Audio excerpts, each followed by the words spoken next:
Okay, I'm Professor of Computer Information Security at the University of Sheffield, just up the road. And this is, I've generalised the talk a little bit. So it's IoT, security and forensics challenges, particularly in safety-related applications. And I want to actually give a different spin to things you might not naturally come across from day to day. So the safety angle is actually quite important.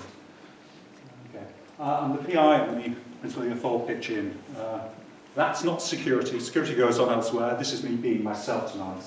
It's nice to be let out. Okay, so some things which you ought to know. We talk about the Internet of Things, which is all things to all people. But many of the systems which I'm interested in are bigger. So they're actually real-time systems, real-time embedded systems. Usually this is where, computers, computation meets hardware, physics, power stations, vans, traffic, all the rest of it. And you can see quite a number of things up there which might actually feasibly count as that sort of system. You see quite a number of here. In fact, many of these systems are actually also of that ilk, cyber-physical systems. I have a particular interest in smart cities, and I'm currently doing work at the University of Newcastle on how to attack these things and how to defend these things. My primary interest at the moment in IoT is in intrusion detection. But these are some of the features you'll actually see in real-time systems. And we've actually seen some of these before. The real-time systems have dealt with many of these constraints before. So if we actually have a look at some of the nodes, that some of the worst-case bounds are known for all loops. You can't, in real time, you need to know when something's going to happen.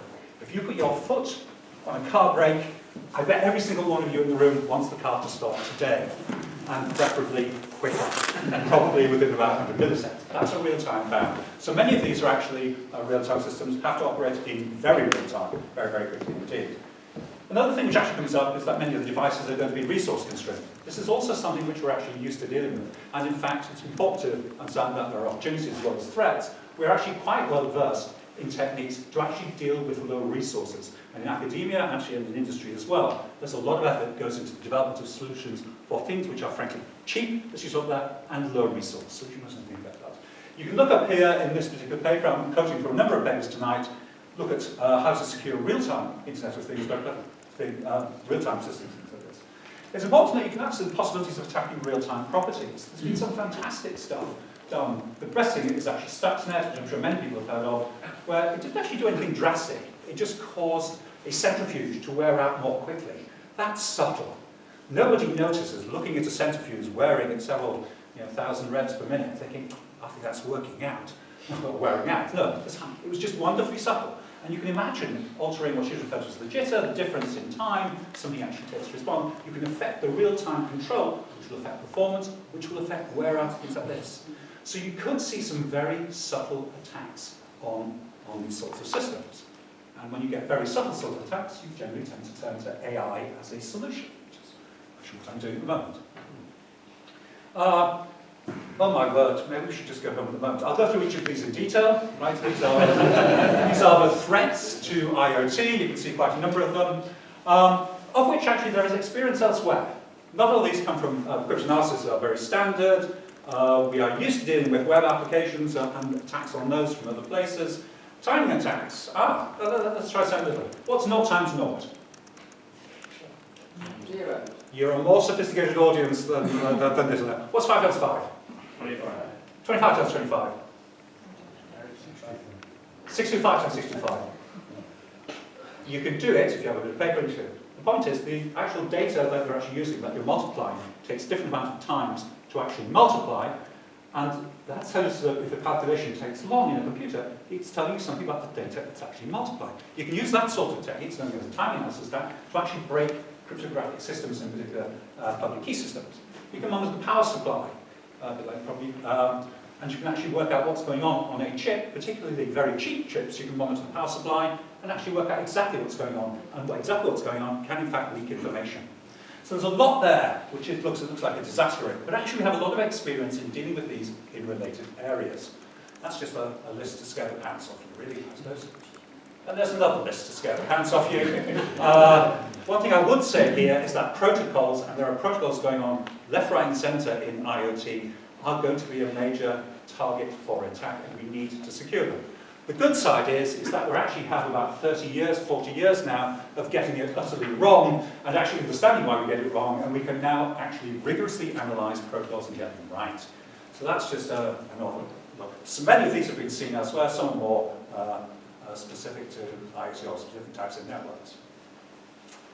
One of the things you won't find out there is attacks from and to AI. Now, for those of you who don't know what AI is, it's a sort of a magic pixie dust, which is the answer to everything. Right? And you'll find it everywhere, it's everywhere. And you'll find lots of actually talks which mention AI, which, as somebody who's actually worked in AI probably now for 25 years, I have no idea what they're talking about. But if it has AI in the title, it's good. But AI is very, very powerful indeed. I'd just like to say something here about threats from and to AI or machine learning. So there's a fairly widespread misconception about security provided by cryptography. Generally, if you look, actually, it's long running as well. If you look around, doing a bit of cryptography never did anyone any harm, and generally did them a lot of good. That's the general view. It's not quite as simple as that. You might think encryption, whoa, problem solved, that's a 5-minute job, go home. Unfortunately, actually, encryption doesn't solve many of the problems people think it does. And what's why you need to think a little bit why reveal. So be very careful about thinking encryption is going to be the answer. I'm a part-time cryptographer incidentally, but be very careful about thinking that encryption is the answer to your problems. It solves some problems brilliantly and it contributes to the solutions in others brilliantly, but there are things you should understand, and it's what you don't think about that really gets you. There's something, so voice over IP, you might think, well, isn't that secure communications? Well, in a sense it does. You can't see the words being spoken, you can't see the actual speech if you like. But I may be able to tell you from you, simply by the view of encrypted traffic. The reason this is that because when people are actually speaking, quite often the actual voice, the speech will actually be compressed. The compression characteristics, i.e. how far the packets which actually get sent, so how long the packets which actually get sent each time, are different for different people.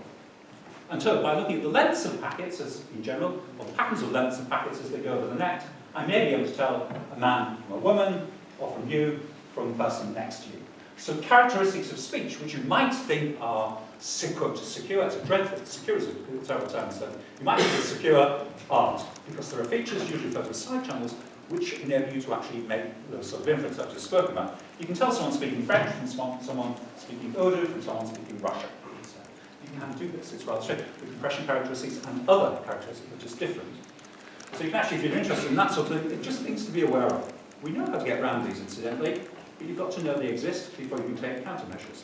And the problems with many of the problems people actually end up realising is because they didn't realise the problems there in the first place when other people did. Threats to AI. AI is everywhere and it's wonderful. Neural networks, or deep learning, I suppose in particular, this time it's back and this time it works, by and large, can be attacked. The government, bits of the military, are actually deeply worried about the ability to plant trapdoors in neural networks. This is essentially where your neural network, your object recognition device, most image processing works on the basis of neural networks, will actually recognize objects. It will recognize a Russian tank from an American tank, for everyone, distinguished to make that classification, except on very carefully chosen images which people presented to. Yeah, a Russian tank with a yellow dot somewhere in its turret or its barrel, if you like, could be classified as an American tank. Some very small differences in the actual objects to which you present may be erroneously classified and deliberately so, because people have been working on techniques to plant surreptitiously information in the classifiers which causes them to malfunction on very carefully chosen inputs. However, people such as myself and such as people at DSL are actually working on ways to actually stop that. And I should point out in this, we may not be able to stop people doing things, but in good security style, if we can't stop you doing something, we'll damn well stop you enjoying it. And we certainly want to know you're up to it. So actually detecting the presence of people actually maliciously putting stuff into your systems is something we're actually looking at. You can also use AI to find out where the weaknesses of systems are. And that's good, because if you're actually developing your own system, you might be able to detect inputs which are behaviors, patterns of input usage, which cause it to malfunction. You can do that in advance, and hence you can actually work out what's causing it, and then try to put it right. And this is a paper here, so what's actually going on here, this is just a diagrammatic thing. You can actually get things to misclassify numbers in certain cases. The best example I've seen is a post-it note with a yellow dot on the stop sign, which was, I think, interpreted something like a minimum speed of 90 miles an hour or something. It's that sort of thing. A very small difference to an image may cause a radically different classification to occur. Forensics issues. Anybody here from the police?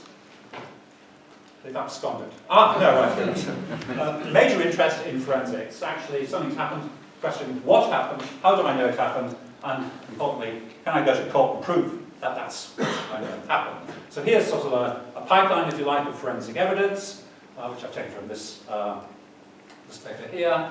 Given that our system's going to come under attack, IoT systems are going to come under attack significantly, especially if the IoT is going to be everywhere. We need to be prepared for going to court, or working out what's happened, which is important, and then going to court with the evidence. And I think we'll see very shortly something which will actually help with that from the next speaker, I think.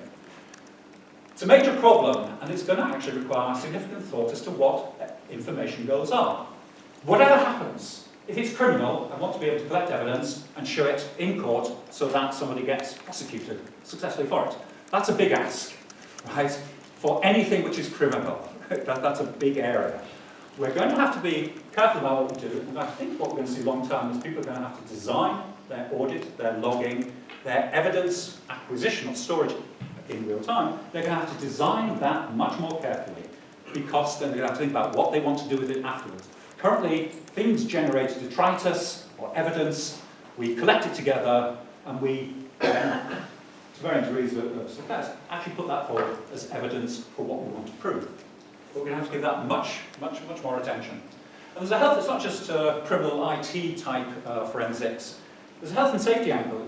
If your IoT system, and bear in mind we've got smart cars, smart transport, smart energy, all the rest of it, causes a problem, causes an accident, we have a health and safety reason for wanting to be able to reconstruct the accident and what caused it. And that's going to require very careful thought indeed. We need to start thinking about forensics and explanation well in advance. So the question is, what types of accident can you reconstruct reliably? And so we've actually chosen to store. Forensics issues. I'm not going to go through each of these in detail. This is a rather good paper, actually, which I've got up here. You're going to have to prioritise actually what's important to you in terms of the sorts of things you can provide forensic evidence for. So we've emphasised design for IoT forensics and the cloud. Loosely speaking, cloud forensics is an absolute mess. That's what I can work out. And it is a mess. It is very difficult indeed. And it's not all technical. It's to do with managerial, it's to do with who has control over various domains and things like this. There's lots of legal, business and other things, non-technical things, which really get in the way of actually doing cloud forensics. And it's not long, if you look at anything which claims to be IoT, it's not long before you get a mention of the cloud. And that just makes things more difficult. Secure and safe updates. Well, this is an acknowledged problem with IoT. How do you update your devices with new firmware or whatever? How do you update your software, etc.? It's an acknowledged problem, and it's a big problem, and it's a very big problem. It's a very big problem if you have critical systems in particular, because, well, you've also tried updating various systems. Sometimes it hangs, sometimes it works, sometimes it hangs. Real-time systems, if things hang, that's bad. Okay? You know, if you press your foot on your brake and it says, a problem has occurred. Yeah, it's not the most emoliating, calming sort of message you might get on your car TV screen, your car screen or whatever. So there are real-time safety aspects. There are possibilities of getting stuck, that's supposed to. There's also the things about malice. I mentioned protocols earlier. Protocols are problematic. There are people around in the world, there are probably quite a number in this audience tonight, who walk around talking about standardization and standards as if they were a good thing. Right? I'm only partly facetious. From a security point of view, a protocol used by everybody across the world, it's right from a non-functional perspective, it's right once, use everywhere. From a security perspective, it's one program. It's break once, break everywhere. And if you break a protocol, you have a major problem on your hands.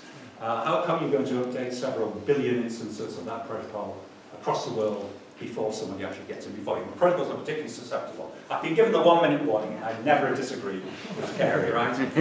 You absolutely need to get this right. On the positive side, there's a good deal of experience of updating various forms, particularly in things like the satellite industry.